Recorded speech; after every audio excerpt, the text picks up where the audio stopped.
Mindful Coach podcast.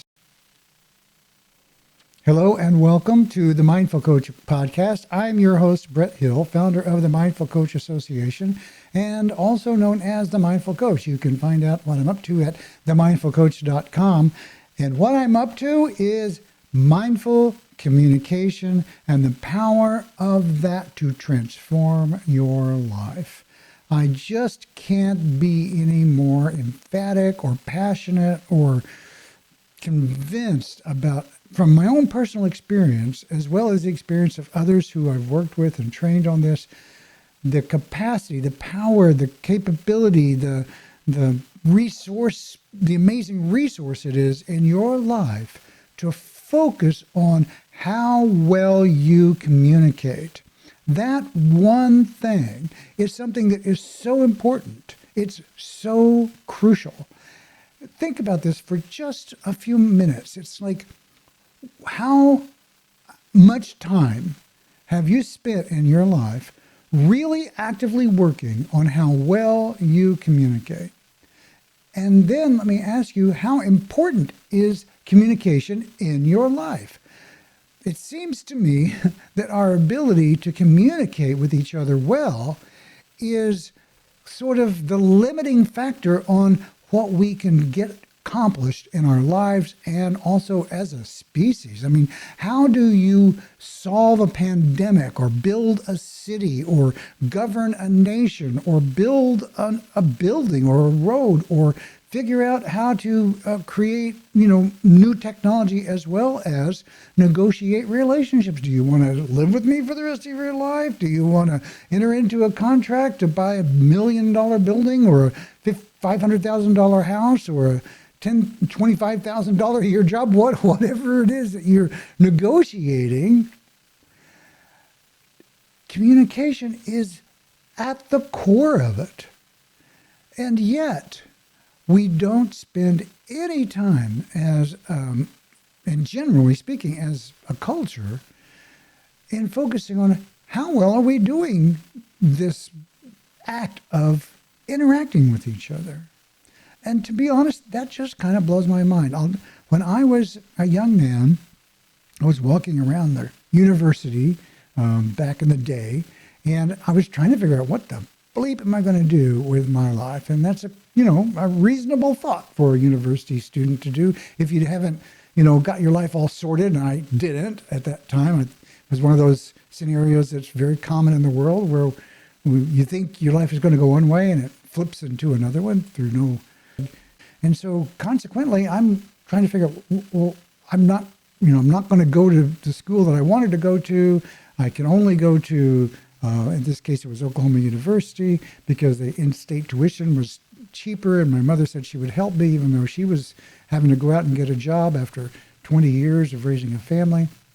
And playing my way, I happen to have, if you're on the video, you can see my guitar over here. I happen to play my way and sing my way through college and in bars and clubs and, back in the day when, modern folk singing was a thing. So I played a lot of James Taylor, Cat Steve, and Bob Dylan, those things.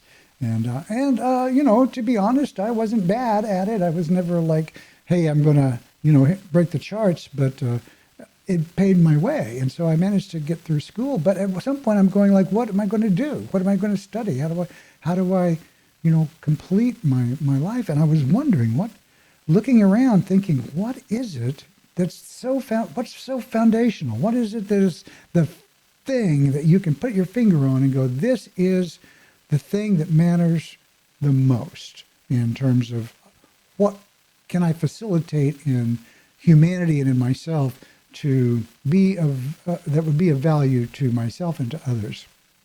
And I'm not sure where this insight came from, but I just remember one day thinking, it has to be communication. It has to be, because nothing happens unless that happens well. And the things that do happen whenever that doesn't happen well are generally often not that great, right? And so if you think about the miscommunications, the cost of miscommunication is astronomical. One of the people in the Mindful Coach Association, Larissa Chaperna, who's a doctor of linguistics and cultural, cultural expert, and helps people navigate the really challenging waters of adapting to a new culture. She speaks a lot of languages, Ukrainian, Russian heritage. Is a fabulous, fabulous person. She was doing a podcast interview with her, which you can look up if you look up that past episodes.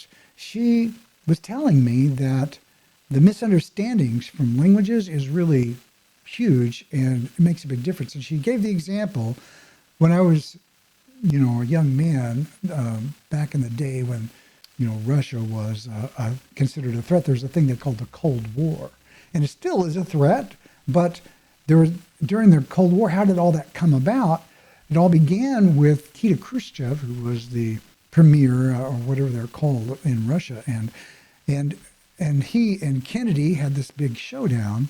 And if you look it up, the Bay of Pigs, which was a really big deal back in the day, so we came to the brink of a nuclear war. And he, at one point, said what was translated in the American press as, "We will bury you." So the headlines were like, "We will," Khrushchev promises he's going to bury America. And of course, when you hear somebody say, in our language, you hear somebody say, "We will bury you," you think that's a threat, that they're going to be aggressors. But she was saying it's not that at all. It's more like, it's not exactly a friendly thing to say, but it's more like, we will be present at your funeral. We will outlive you. We will be the sustaining force and you will fade away. And rather than we were going to put you in the grave, it's going to be, we're going to be present at your, when you're over. We're going to be around when you're over. It was really the backstory in terms of the way of the meanings of the language. And, you may have a different take on this, but this is from her point of view, which was, and she is a linguist, and not only that, a native speaker of languages in that area. And so I have high value on her expertise. As a result of that, America felt so threatened. It started this entire Cold War thing, which cost hundreds of millions, if not billions of dollars. And there was a lot of fear around what do we do? And there was all this concern and worry and dramatic buildup of the military. Unfortunately, there wasn't an outbreak of actual bullets firing at each other, but the stress and the cost was huge because of that. And I'm sure there are other examples of not misinformation, but misinterpretation of information of communication. You said, he said, she said. They said one thing, you said another thing. Somebody misunderstands you. So what can we do? How can we focus on how to be better communicators in our lives in such a way that it up-levels every aspect of your life? I'm here to tell you, if you were to spend just a few weeks focusing on how you communicate, and I'm going to flip another bit here and say how you show up, then it would radically up-level almost every aspect of your life. And I'm trying to tell you, you can't really overstate this. I mean, you could. It's not going to cure you of a disease, but it will dramatically improve the quality of your life. You're not only that, your satisfaction with your relationships, authentic, improving connection. Loneliness is an epidemic thing in our country. People feel more disconnected than ever. They don't know how to connect, or you don't have the opportunity to. But when you do, how do you create rapport without being weird about it, without overreaching, being present enough to say the things that create opportunities to go deeper. And if those opportunities are present, it will go deeper. If they're not present, you're not trying to make something out of nothing. You're not trying to manufacture false connection just for the sake of it. You're actually trying to create meaningful connected relationships and moments. And these can be very simple moments. There's a saying in my work I call it, turn ordinary conversations into extraordinary experiences. And I'm absolutely serious about that. You can take mundane, casual interactions and have really, really luscious moments that just are beautiful and then they go, and beautiful and then they go. And if you think about it, it's really a metaphor for our entire lives. In some ways, our lives are just these moments that they happen and then they're gone. Because all of our lives are going to go at some point or another. That's just a fact. And so being present for those moments and then learning how to cultivate the opportunities you have to become really rich experiences seems to me to be kind of job number one. And I'm scratching my head going, what the heck is going on that people seem to disregard the power that you have been given to use your words consciously?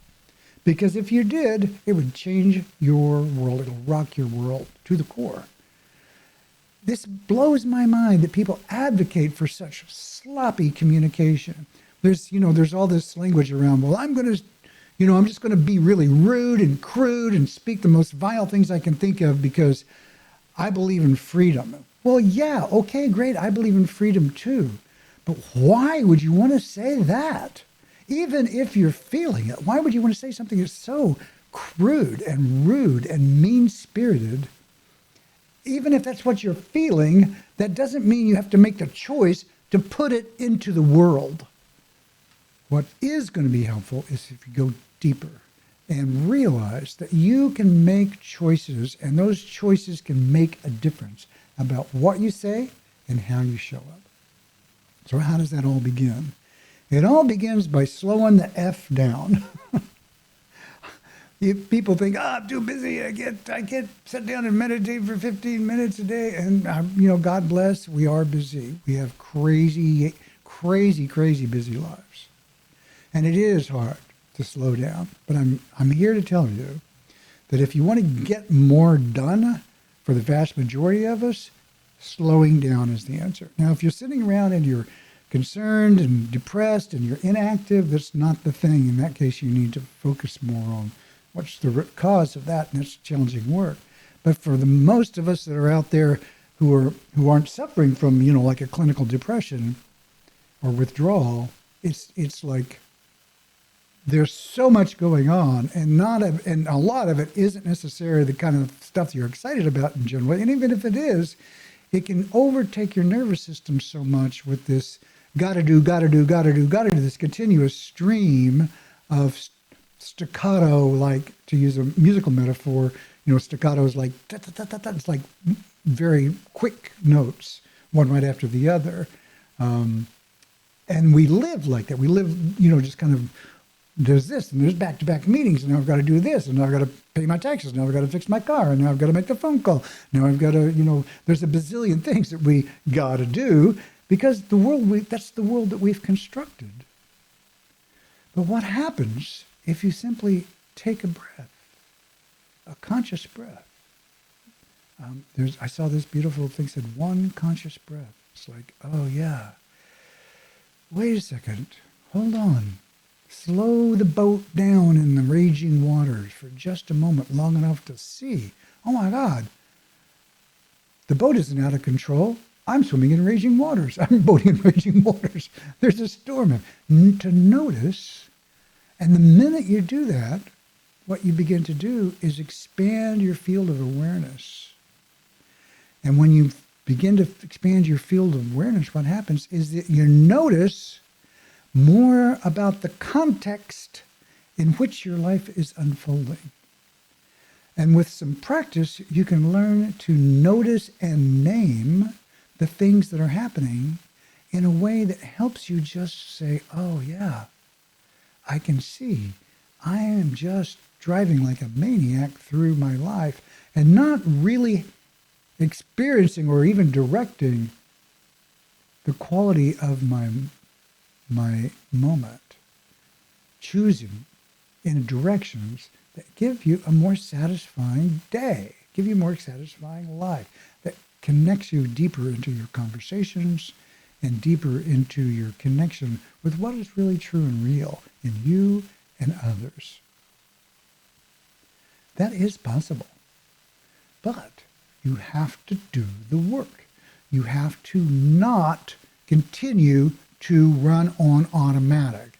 In the mindful world, there's a thing called the default mode network. The default mode network is a neurological phrase, and all of this is actually brain science, and that's why we can look at the research and the brain scans. You can say, oh, this really does work. There's actually research that shows that if you do mindful training, that it actually changes the structure of your brain, and the benefits are astronomical in terms of, there are reports and studies that show it improves creativity, it improves your health, it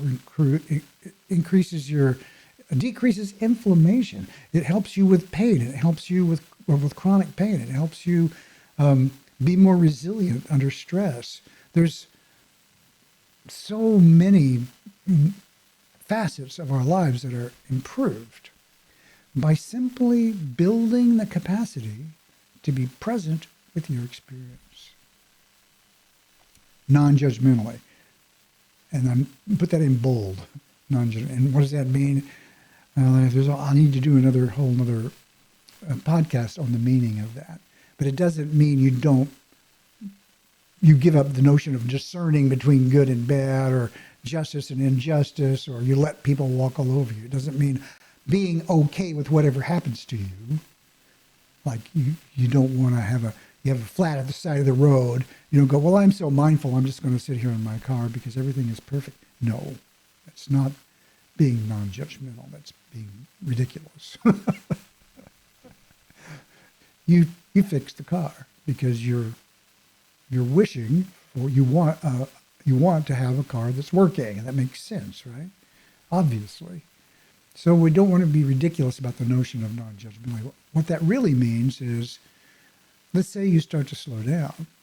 You take a moment and you notice that you're having thoughts like, I'm not getting enough done, or this is ridiculous, or this is stupid, there's no way I can get more done by not doing. Which is, a reasonable, it's a rational thought, right? It's like you don't produce more in a factory by turning the factory off.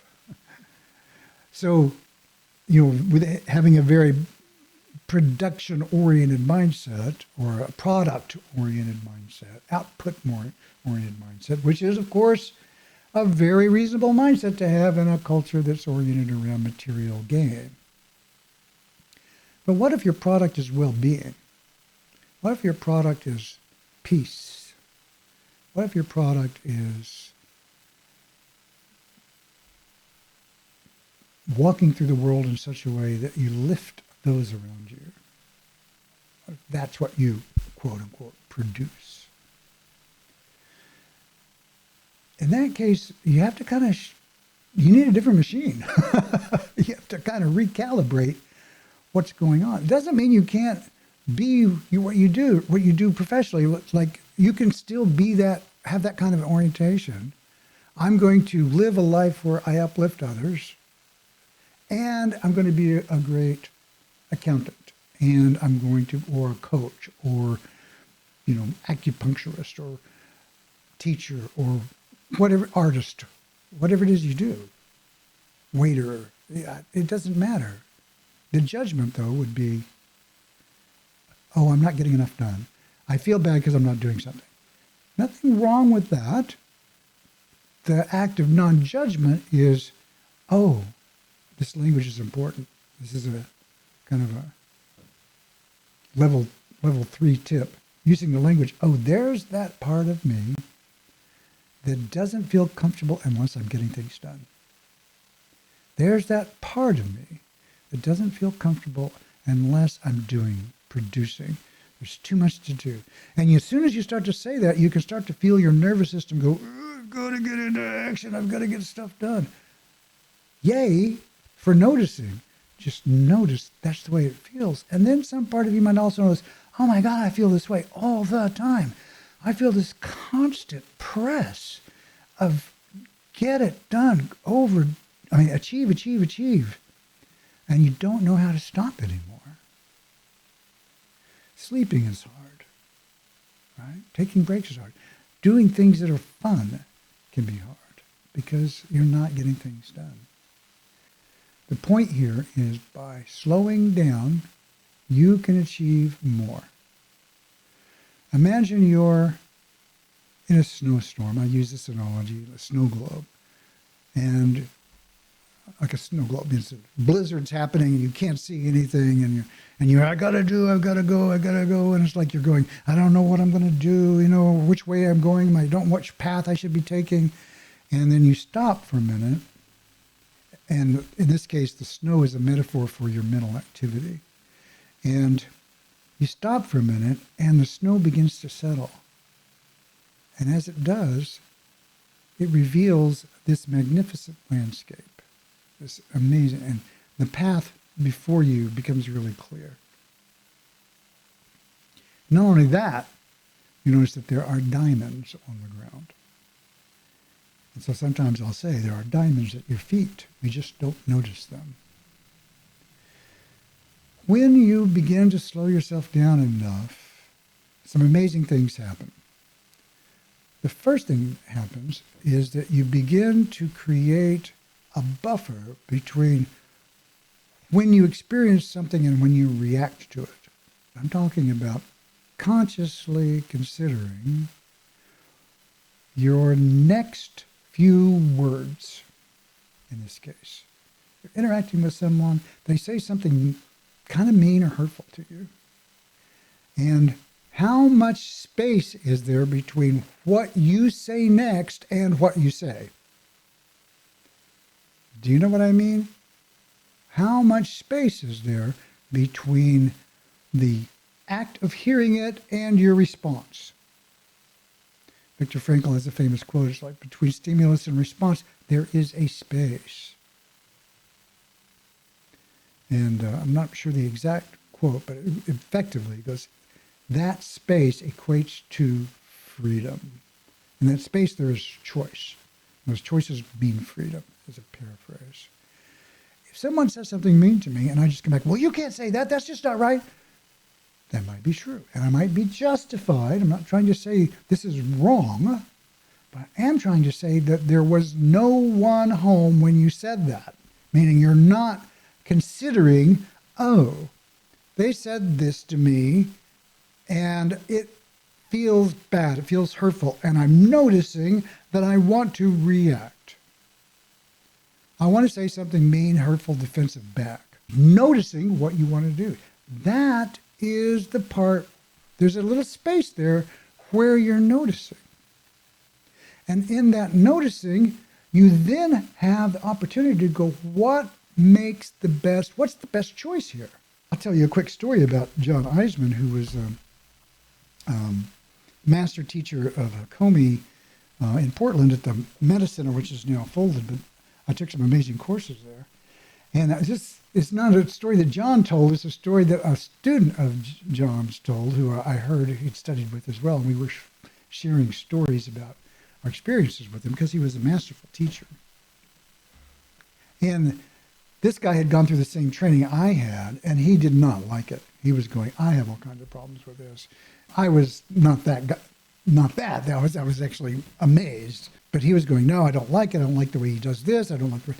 And so he walked up to, during a break, he walked over to the table where John was, and he said, and John says, hey, how's it going? He said, oh, it's going okay, but I'm not sitting well with some of this content. He goes, yeah?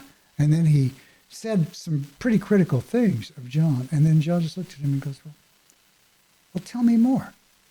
And he wasn't expecting that. Now, see, that's an unusual response, don't you think?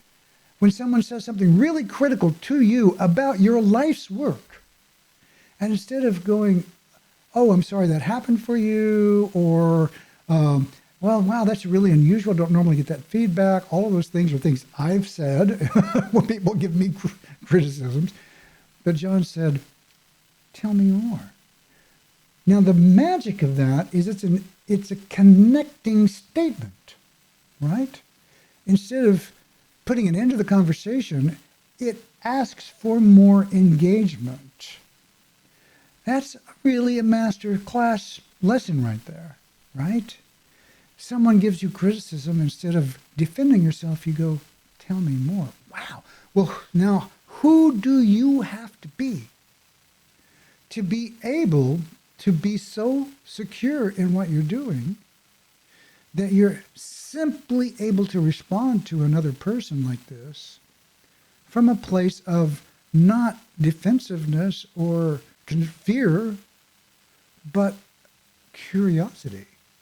He asked that, and the guy said, well, and so I just kind of unloaded. And then he said it again. He says, and then at the end, he said, is that all? Is that it? I mean, is there something else? Not like, is that all? But like, oh, is that everything? I mean, is there anything more? Right? And asking him to be complete in it. And he said at the end of it, he realized that John was modeling for him the methods that he was teaching. And he was doing it brilliantly in this example of one-on-one communication. And I love that model. I love that example because it's a case of someone standing in what I call your embodied authority, where he's not pretentious. He's not like, I know and you don't, so who are you to tell me anything? Not at all. It's not ego. It's invitation to continue to connect. And by the end of it, the guy completely had flipped, of course, because he was able to discharge his concerns. And he could see that John was, the results of this work created an experience in their conversation that this guy said, you know, if that's the result of this work, I want some more of that in my life. And that's what I'm here to say to you, is that you can have some or all of that, more of it, by connecting to who you are, how you show up, right, in these conversations. Who are you in the conversation? And it begins with slowing down long enough to ask the question, and I'm going to put this out there, is probably, in my life, it's the most serious question there is in humanity. What is my experience now? Or in another way, what's it like to be you? What's it like to be you? Right now, in this moment. And for some of us, that's like, you ask that question and all these alarms go off. Oh my God, I'm sick, or I can't deal. And that's not wrong. You can't flee from that. It's just acknowledge, oh yeah, it's pretty hard. It's hard. And letting yourself own the fact that that is so is the beginning of living a rational life. And by rational, I mean aligned with what is actually true. Not wishing that your life wasn't as stressful as it is. But acknowledging and embracing the truth of it, even if it's unpleasant. The fact is, I've got a terminal illness. That's a fact. And it's a horrible thing to have happen in a person's life, but it is so. The fact is, I'm getting a 6-figure job offer next week. That's so exciting, but I'm not going to just identify as the guy who made it. Instead, I'm going to be myself, show up, be present, facilitate every relationship I'm engaged with, and enjoy the opportunity. Or, the fact is, I have a test next week that determines my future, and I'm worried about it. I can feel the anxiety. That's just a fact. And I can feel that anxiety in me. Yeah, there's that part of me that is anxious. Taking a breath and noticing, yeah, well, I have a right to be anxious. But I don't want that to be my life. I don't want that to overcome my moment. I just want to notice that that is so. And when you do it that way, you establish yourself, if you will, as something bigger than your experience. That's really important. When you say it like that, there's that part of me that is experiencing stress, fear, anger, guilt, shame, joy, peace, love, bliss, whatever. You establish yourself as something that is bigger than that experience. You're able to have that as a part of your world, but it's not you. So important, so vital.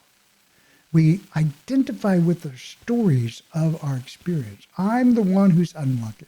I'm the one who is walking around with a lip because I was hit and I'm a victim. I was hit by a car and I'm a victim of a drunk driver and that trashed my life, and my whole life is trashed because the car hit me. And I'm not saying those people, there are serious injustices in the world, and they can radically affect your life. They can end your life. They can be horrible to deal with. The question isn't, is it okay? The question is, who are you now that that is a part of your life?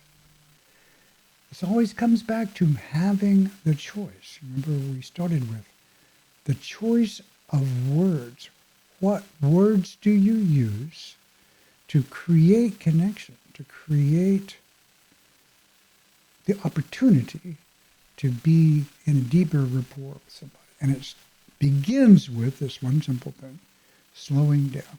Now, I'll give you a quick exercise that you can practice, and then report back next week at the show, and we'll see how you're doing. And this is to pause on purpose. It's a thing I call pause on purpose. And the reason this is an important exercise is because if you want to become more conscious in the moment under stress, you have to practice when you are not under stress. Just like you don't learn to ride a bike in a race. You practice, when you first start, you practice on the sidewalk and you've got training wheels and, it's kind of like, oh, it's intentional learning. You can fall off the bike and it's okay, you get back up. You don't wait until you actually have to get on a bike and go in a hurry somewhere to figure it out. You have to practice. And so here's the practice. The practice is pause when you don't have to. On purpose, in the moment, decide, I'm going to pause now. And it doesn't have to be anything that anybody notices. Somebody says something to you like, hey, how's it going? Pause. Hey, things are fine. Or, if you prefer, you can say what's true. Well, things are kind of tough. As appropriate. Pause when you don't have to. You're getting into the car. Before you put the key in or you start the car, pause. Oh, I'm in the car. How does it feel to be in the car? I know it might sound strange, but try that. It's really different. It's being outside, giant sky overhead, unbounded space, inside a metal box. Very different somatic experience. I went through a training where we practiced those kinds of awarenesses so that they weren't lost on us. Those are transitions. When you pause at those moments and notice what's true for me now. What's it like for me to be me right now? Pausing on purpose. If you add, I'll make this promise to you, if you add 5 to 10 of those in your day, every day for a week, you will begin to notice significant changes, because what happens is it changes the conversations that you have. Because when you take that moment, you're creating that space. Remember we talked about between stimulus and response, there's a space, and that space is a choice. That is everything. That's the magic moment that you're working hard to achieve. Then, if you do this enough, somebody says something challenging to you, you've already got the muscle built to pause. Oh, that doesn't feel good. What am I going to say? Is it appropriate? Is the context right for you to say, tell me more? Is it appropriate for you to say, that's not a conversation I want to have? Or declare and enforce a boundary. It's another thing that I teach. Make a choice rather than, well, you're a jerk, which may be true, but it's not going to further your cause, so to speak, of owning your space and being more at peace than reactive in the world. So that's a powerful, powerful tip that you can use right away in your life. Super easy to do. Nobody even needs to know. Doesn't take hardly any time.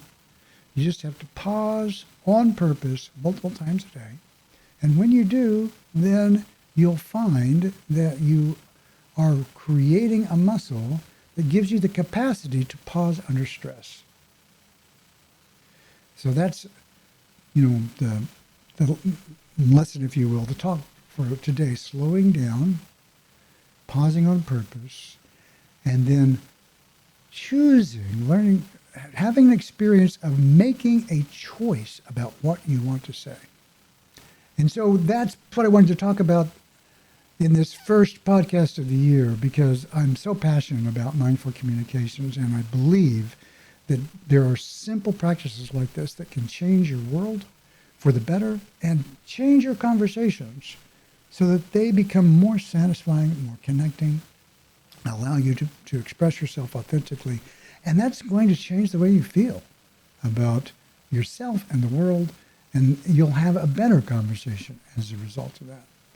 So you can find out a lot more about these kinds of skills at themindfulcoach.com, where I'm starting to offer a training on this particular sequence. There's a whole bunch of these. So if you like this, there's a whole bunch of this stuff, which I've been working on for a very long time. As you can see, I've been around a while, and I've been accumulating a lot of masterclass stuff from some incredible teachers. And I'm happy to be presenting this in a structured sequence that will rock your world. And so check it out at themindfulcoach.com. It's called Mindful Presence in Professional Communications. And also works for unprofessional, unprofessional. That was very unprofessional. Also works in personal conversations. But that, I hope you check it out. It's going to be amazing. Blessings to you, and may this new year bring you goodness and grace in unexpectedly delightful ways. Thank you. The Mindful Coach Podcast is a service of the Mindful Coach Association.